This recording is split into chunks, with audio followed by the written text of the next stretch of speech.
Hello and welcome, I'm your CodeMonkey. So here's a very important question. Do players like pixel art? That's a very important question because a lot of games, especially a lot of indie games, do tend to use pixel art. So is that actually a pro or is it a con? Games nowadays are so difficult, it is so difficult to find success, specifically because it is so difficult to basically stand out with your game. And games are very much a visual medium. So the visual art style that you choose for your game is actually going to impact quite a lot your odds of success. So should you use pixel art? Is this a good one? Basically, one developer on Reddit did a very interesting thorough study on pixel art games, trying to figure out if that style is something players like or not. The result is, out of 6,400 games, only 5% managed to hit 500 reviews. That's definitely rough. So yeah, at a glance, that seems actually pretty bad. Out of 6,000 games, only 5% hit 500 reviews. Which, by the way, 500 reviews, that's definitely a hit, especially if you are a solo indie dev. That is not just decent success, no, that is very good success. In case you don't know, you can roughly calculate how much money a game makes based on the number of public reviews. You can use what is called the box ladder method. That is usually a multiplier that can go anywhere from like 20 to 70. So you take the number of reviews, so in this case, let's say 500 reviews, multiply by something like 40. That's usually around the median, it's usually around 30, 40. So that means a game with 500 reviews likely sold about 20,000 copies.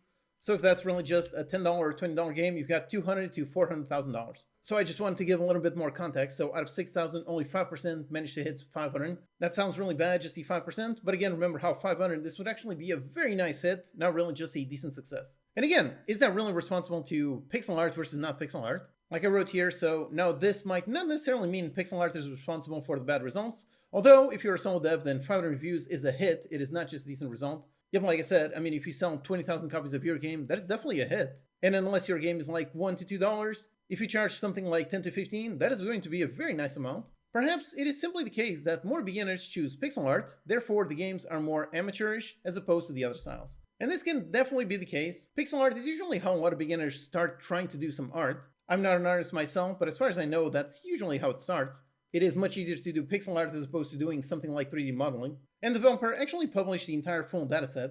So if you want, you can check this out. So here it is, an entire Google Sheet, and we can see pixel game data 2023 to 2025. And here it is, and of course you've got some hits. You've got like Balatro, Deltarune, and so on. These are using pixel art and they are definitely mega hits. But again, these are very much the exceptions, not the rule. Then based on that data, the developer tried doing some manual analysis of the outliers to try to get some sense of data. And within this style, within pixel art, the big winners were turn-based plus RPG as well as difficult games. So it appears perhaps this style can be good for more hardcore games as opposed to games tagged like Cute or Magic that did not do as well. And yep, I would say looking at this list, that analysis does seem to be correct. A lot of these games are definitely not what I would consider to be, let's say, casual games. Balatro is a mega hit, but it's definitely a very serious game, very much a gamer's kind of game. Deltarune, pretty much exactly the same thing.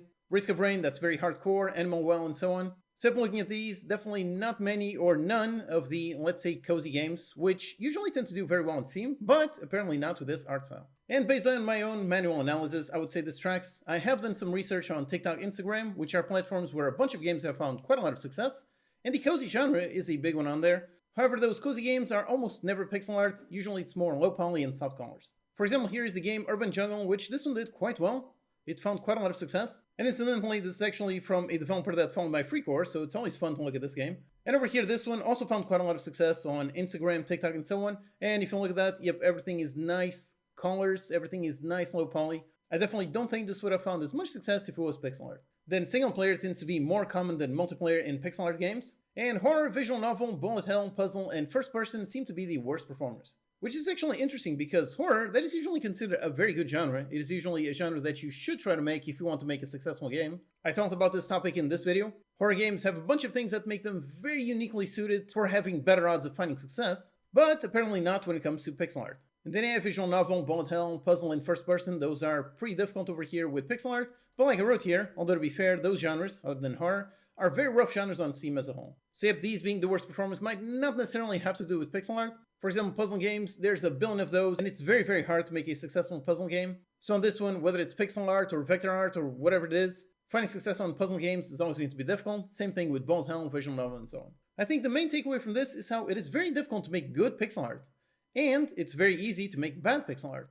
Games, and especially game marketing, is a very visual thing, and if your game does not look excellent for the first seconds, then you're really off to a rough start. And yeah, that goes back to what I was saying in the beginning. Nowadays, Steam and finding success with games in any platform is going to be so difficult, and the hardest part is really just reaching the players. You've got to hook them right away. And if your game has specifically bad pixel art, it is going to be very tough to hook a player. But on the other hand, if you've got some good pixel art, that alone can actually give you a good boost. For example, in this game, Cast and Shell, this one came out relatively recently, and this one is a mega hit. And I think part of the reason why it's a mega hit is this is probably the most gorgeous pixel art I've ever seen.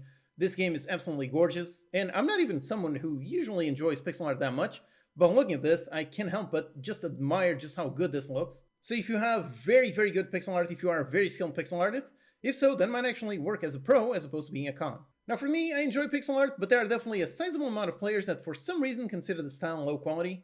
However, like I said, it's a style that is hard to make right, so for me, considering how I am not an artist and I have to buy art from the Assessor, for that, in order to keep the game looking consistent, it is much better for me to go with a style like low quality instead.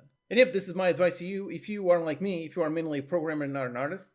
If so, then I would definitely not advise you to go into pixel art, or even 2D in general, that is going to be quite difficult. The Assessor has a ton of awesome stuff, but one of the hardest things to get right is to make sure that your game looks consistent, to make sure that every piece of art actually fits together as a whole. And if you get packs of all kinds of different 2D art, which all are going to have very different art styles, it is going to be very difficult to make them stick. Whereas if you go with something like a low poly art style, with this you can actually pick up assets from multiple different publishers, and chances are they will all look like they fit together. By the way, I wrote about this in my Game Dev Report newsletter. This is what I write every single week with the latest game dev news and any interesting articles that I come across every single week. There's a new issue published every Sunday. You can sign up for free, so check it out through the link in the description. Alright, thanks for watching, and I'll see you next time.